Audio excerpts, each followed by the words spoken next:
El tema de hoy es un tema que muchas veces se nos vuelve una razón más para buscar los orígenes o las raíces de la forma que trabajamos y de las cosas que hacemos y cómo las hacemos. Volver a lo básico.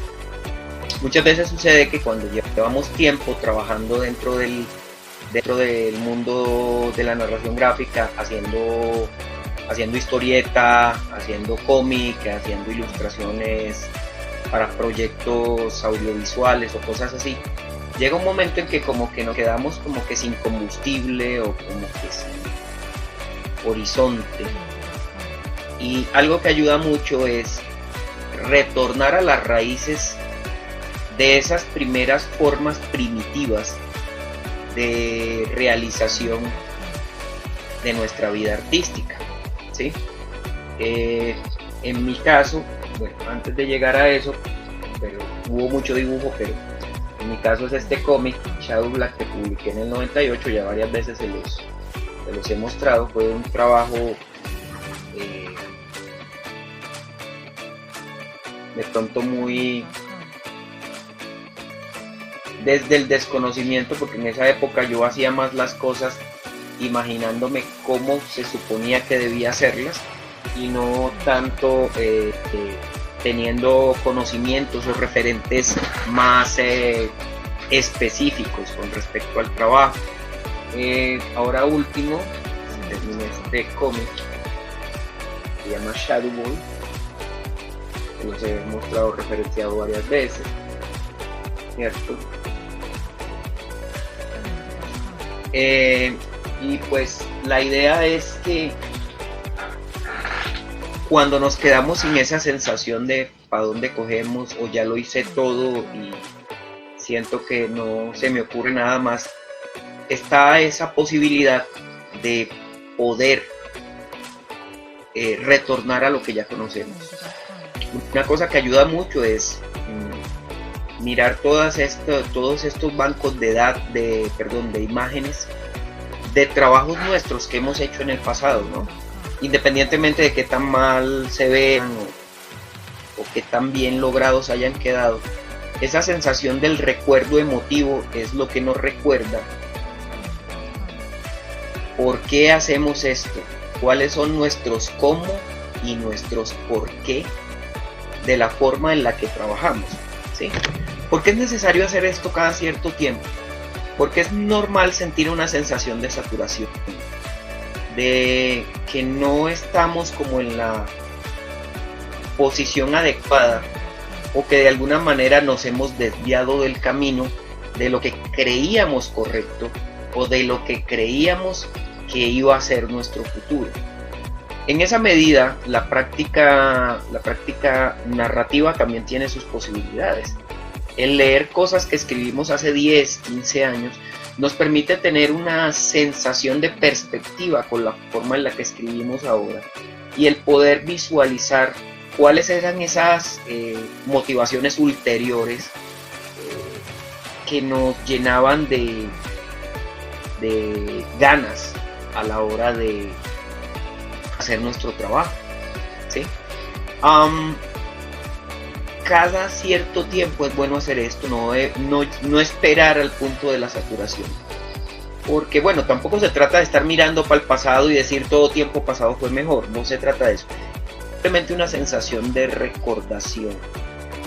¿Qué es lo que hacía que disfrutáramos nuestras ilustraciones o nuestros escritos? ¿Cómo era plausible la posibilidad de transformar esa inspiración, esas ganas, esa motivación en esos resultados o esos productos que eran ese pequeño cuento, esos pequeños inicios de historia, ¿sí? Eso es como lo más importante al respecto de eso.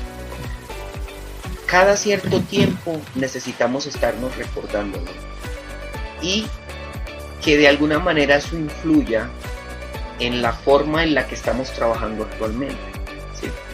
Es un poco haciendo la comparación como cuando después de cierto tiempo pareciera que se nos hubiera olvidado cómo era que hacíamos o por qué era que hacíamos ciertas cosas, ¿cierto? De todas formas, hay unos puntos en común para hacer esas reflexiones. Primero, el entender el proceso de evolución que hemos tenido, ¿sí? Yo escribía de cierta manera, eso era muy ingenuo, muy inocente, ahora escribo de tal otro. Bien. Segundo, el recordar o generar el anclaje emocional. Recuerdo que cuando yo escribí eso, yo pensaba que tales y tales se podían hacer de tal y tal manera. Ya después me di cuenta que no, ¿cierto? Y ese recordar ese nexo emocional es algo importante porque es uno de los vínculos primigenios con la motivación y con la pasión por la que escribimos o por la que dibujamos, ¿sí? Tercero,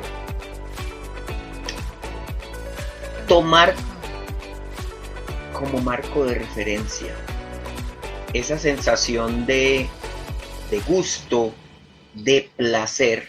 Yo tenía una profesora en la universidad que me decía que el conocimiento es orgásmico. Me parecía una exageración en su momento, pero es algo muy cierto. Entonces, esa conexión o ese gozo, esa alegría de sentir que creaste algo, que fue algo tuyo, y recordarlo cuando lo estás mirando, es un vínculo que genera una serie de elementos comunes y que te permiten partir de ahí para continuar con lo que estás haciendo. Entonces, volver a lo básico es importante porque me recuerda quién soy creativamente, me recuerda por qué decidí dedicarme a hacer esto, me recuerda por qué siento alegría cuando lo hago y por qué siento gusto al compartirlo con el público que lo mira, ¿sí? ¿Qué es lo importante dentro de todo esto? Mantenernos siempre en el horizonte de qué es lo que estamos haciendo. Porque como dice el viejo adagio, el camino al infierno está pavimentado de buenas intenciones. Entonces no es grato ver que pasaron 10, 15 años y que lo que yo quería hacer era historieta y terminé simplemente siendo vendedor o siendo dedicándome a algo que sí me está dando dinero pero que me frustra, ¿sí? Llano Núñez Roca me pregunta: hola, ¿cómo lograr un buen primer capítulo en una historia que tendrá 10 páginas? Bueno, lo primero que hay que tener en cuenta es que no puedes estar pensando en esa sensación de gancho, ¿no? Yo parto siempre de la premisa de que si yo hago algo que me gusta a mí o que me agrada a mí, muy probablemente ese gusto lo comparta mucha gente. Como cuando tú conoces ciertas personas, amigos, o alguien te relaciona, te presentó a tal persona y comienzas a hablar con esta persona, y esta persona te dice, ve, yo recuerdo que cuando yo veía tal serie de televisión, tú la veías, yo también, y generas ese vínculo. Con la historia sucede lo mismo.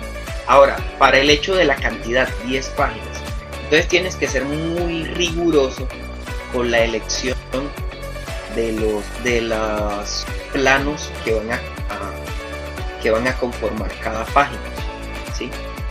Acá en Colombia hay un grupo que se llama la revista Larva. Ellos organizan un evento que se llama Entre Viñetas.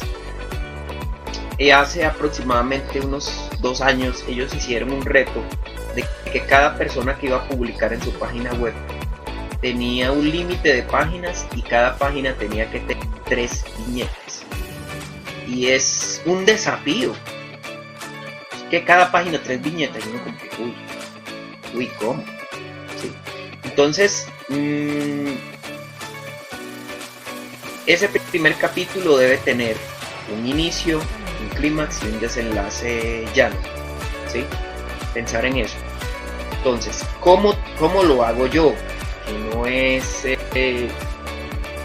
es un referente internacional, es simplemente cómo lo hago yo. Yo hago una lista de las acciones que van a pasar por página, ¿sí? Entonces, puedes hacer una lista de las acciones que van a suceder en ese capítulo. Y luego por página vas decidiendo la acción. Primero. Segundo, acordarte que tienes solamente 10 páginas, no te puedes exceder. Tienes solamente 10 páginas, entonces hacer una muy buena planeación de cuáles son las viñetas, la cantidad de viñetas por página y los planos que van en cada viñeta. Entonces, eso es importante. Lo otro es con respecto a la narrativa, lo que tiene que ver con el trabajo de enganchar, o sea, hacer un muy buen primer acercamiento. Parte de algo, o sea, yo siempre he sido de la opinión de que las cosas no surgen de la nada. Uno arranca con las cosas que le gustan y que le llaman la atención y a partir de ahí construye. Si de pronto tienes un mangaka que te gusta, pues trata de mirar cómo son las páginas y cómo maneja la narrativa en sus mangas. Pero concentrarte en eso, porque si te dejas desviar por la historia, pues terminas leyendo y ay, me entretuve y no hice lo que iba a hacer. Entonces, con esas herramientas, mi buen llano, creo que se puede hacer un buen trabajo. Bueno, espero pues que les haya sido de utilidad el tema de hoy. Yo espero de alguna forma haber servido de algo. Con todo el gusto del mundo, pues ya nos podemos sentar más tranquilamente e ir explorando qué cosas se pueden hacer. Espero que te haya sido de utilidad pues lo que te compartí y muchísimas gracias a todos y a todas por estar presente y estar atentos siempre cada que va a haber un directo. Muchísimas gracias, Dios me los bendiga.